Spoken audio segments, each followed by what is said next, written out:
ছাত্র ও সাধারণ জনতার এক দফা দাবিতে 16 বছরের সরকারের পতন ঘটেছে গত 5 আগস্ট।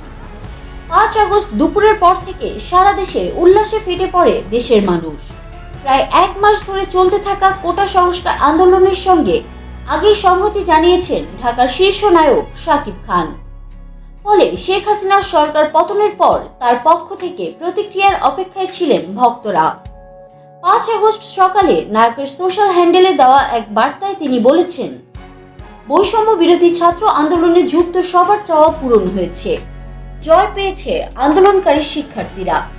কিন্তু এই জয়ের আনন্দ যেন আমাদের দেশের প্রতি, মানুষের প্রতি ভালোবাসা আর দায়বদ্ধতা ম্লান না করে দেয়। তিনি আরো লেখেন, এই মুহূর্তে আমাদের সবার আরো বেশি সহানুভূতিশীল হতে হবে।